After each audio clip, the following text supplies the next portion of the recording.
بسم اللہ الرحمن الرحیم۔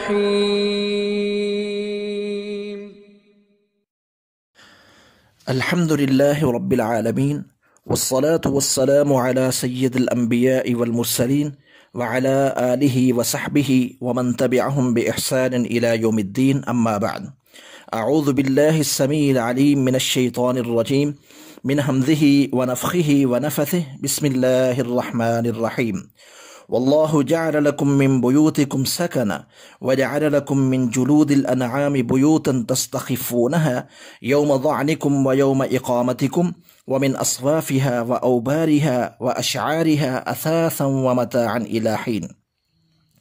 سورۃ النحل کی آیت نمبر 80 میں اللہ رب العالمین فرماتے ہیں کہ اللہ نے تمہارے لیے تمہارے گھروں کو سکون کی جگہ بنایا اور تمہارے لیے جانوروں کی کھال کے گھر بنائے جن کو تم کوچ کے دن اور قیام کے دن ہلکا پاتے ہو، اور ان کی اون اور ان کی پشم اور ان کے بالوں سے تمہارے لیے گھر کا سامان اور فائدے کی چیزیں ایک مدت تک کے لیے بنائیں۔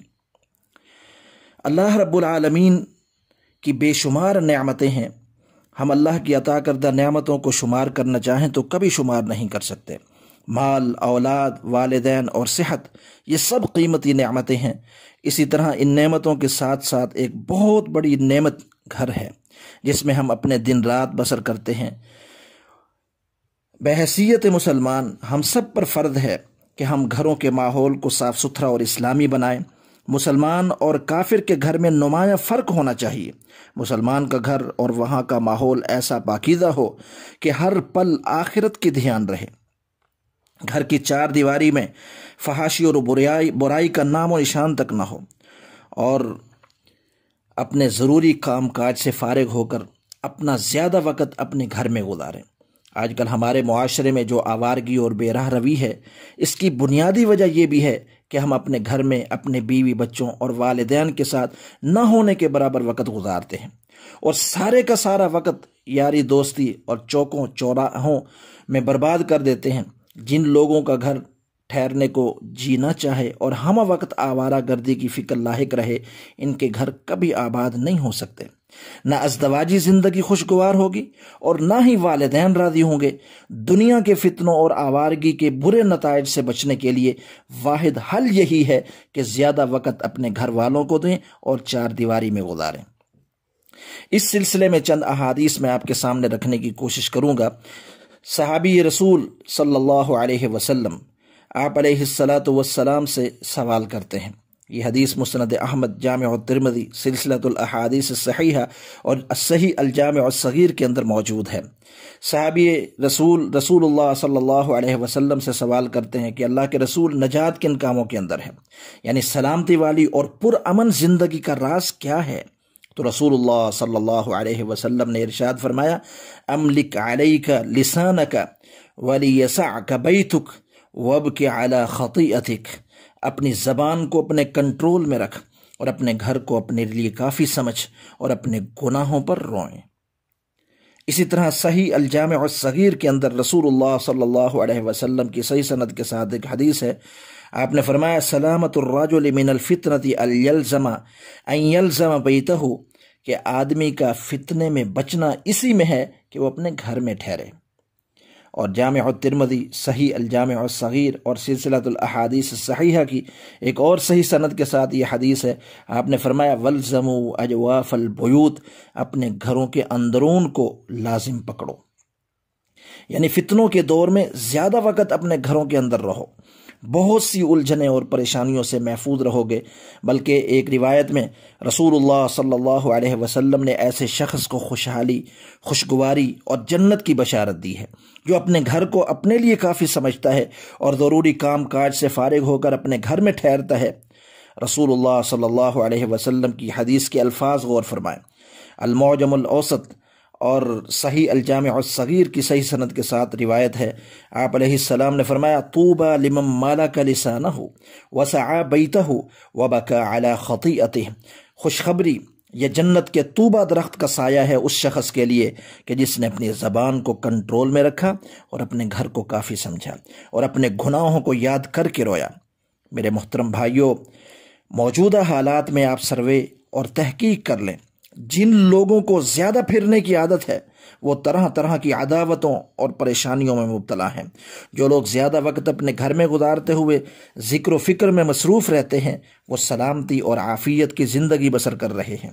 اور آج کل یہ نظریہ بعض پڑھے لکھے اور دنیا دار حضرات میں بہت زیادہ گردش کر رہا ہے کہ زیادہ وقت گھر سے باہر رہنا چاہیے، پھر گھر والے زیادہ عزت کرتے ہیں۔ زیادہ وقت گھر میں رہیں تو گھر والوں کی نگاہوں میں مقام اور وقار نہیں رہتا۔ یہ سوچ آوارہ مزاج لوگوں کی ہے۔ معاشرہ اس سوچ کی بری سزا بھگت رہا ہے۔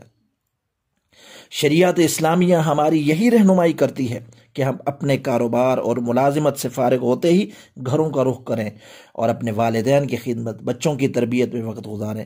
اور آج کل مرد تو مرد رہے، عورتیں بھی اپنا زیادہ وقت گھر سے باہر گزار کر خوش ہوتی ہیں۔ منہ اٹھائے بازاروں میں نکلنا معمول اور فیشن بن چکا ہے، جبکہ دین اسلام اور شریف خاندانی لوگ اس کو ہرگز اچھا نہیں سمجھتے۔ قرآن مجید نے تو کائنات کی سب سے پاکیزہ خواتین ازواج مطہرات کو بھی اپنے گھروں میں ٹھہرنے کا حکم دیا۔ اللہ کا فرمان ہے وَقَرْنَ فِي بُيُوتِكُنَّ وَلَا تَبَرَّجْنَ تَبَرُّجَ الْجَاهِلِيَّةِ الْأُولَى، اپنے گھروں میں قرار پکڑے رکھو، پہلے دور جاہلیت کی طرح اپنی زیب و زینت کی نمائش نہ کرتی پھرو۔ بن سنور کر آزادانہ پھرنا بے دین عورتوں کی علامت ہے۔ یہی وہ عورتیں ہیں جن کو باہر رہنے کی عادت پڑ جائے تو گھر کی چار دیواری میں ان کو اچھی نہیں لگتی۔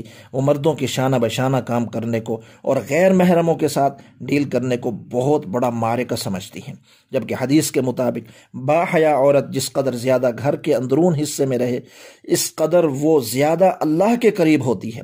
رسول اللہ صلی اللہ علیہ وسلم کا فرمان صحیح ابن خزیمہ کے اندر موجود ہے، المرأة عورة وأنها إذا خرجت استشرفها الشيطان وإنها أقرب ما يكون إلى الله وهي في قعر بيتها، کہ عورت پردہ ہے اور جب وہ نکلتی ہے تو شیطان اس کا پیچھا کرتا ہے، اور عورت اس وقت اللہ کے بہت زیادہ قریب ہوتی ہے جب وہ گھر کے اندر ہو۔